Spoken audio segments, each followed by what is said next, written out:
Pierre de Coubertin, lorsqu'il a mis en place toutes les règles des futurs Jeux olympiques modernes, il s'est inspiré beaucoup des règles qui existaient aux Jeux écossais. J'ai pas froid un peu en kilt là?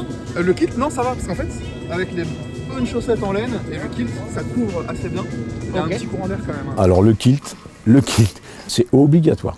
Même les soldats, ils étaient en kilt. Puis maintenant, ça fait partie, on a un petit peu ça dans l'ADN, donc si on lance, on est en kilt. Mais normalement, on dit pas que les Écossais, ils ont rien en dessous.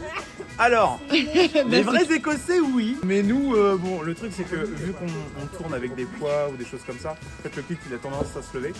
Pour éviter que tout le monde voit ça, notamment les enfants et tout, c'est peut-être plus simple avec un short. Les jeux sont des épreuves médiévales qui datent entre l'an 900 et l'an 1000. À l'époque, c'était les rois d'Écosse ou les chefs d'armée qui, pour déceler les meilleurs champions et les meilleurs soldats, faisaient faire ces épreuves de force. Et comme ça, ils arrivaient à sélectionner leurs meilleurs hommes. Dans les prisons de Nantes. Il y a 5 disciplines. La hauteur. Il y a le tronc. Le tronc, ça fait entre 5 et 6 mètres et entre 35 et 70 kilos. Il y a la longueur. Ça ressemble un petit peu au lancer du disque, sauf qu'au lieu que ce soit une assiette qui fait 2 kilos, c'est un poids qui fait ou 13 kilos pour les hommes, ou 20 ou 25. Et pour les filles, il fait 5 kilos 8. C'est trop chouette comme ambiance. J'ai vu ça nulle part, concrètement.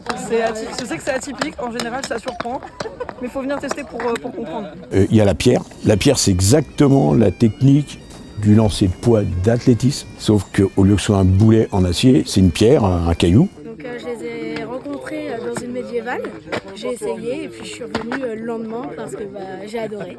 Je suis complètement mordue alors que je connaissais pas du tout ce milieu-là et je pense que mon prochain voyage ça sera en Écosse.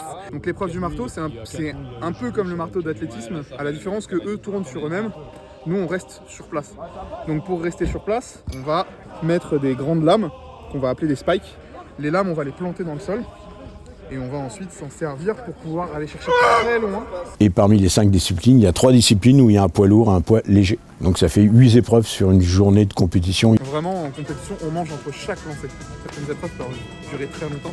La hauteur, c'est plus on passe, plus elle dure longtemps. Le marteau, c'est très long, c'est très physique, c'est épuisant. À la force, c'est épuisant. Même l'ex-reine d'Angleterre, notre défunte mamie, là, elle a été folle des Jeux écossais. Il y a beaucoup de gens qui ne connaissent pas les Jeux écossais, donc... Et puis sinon, ceux qui connaissent, leur réaction, c'est lourd, c'est dur, c'est un sport de brute, pas du tout. C'est pas un sport de brute, c'est énormément technique. Allez bébé! Allez! Ah, dommage, t'as la hauteur.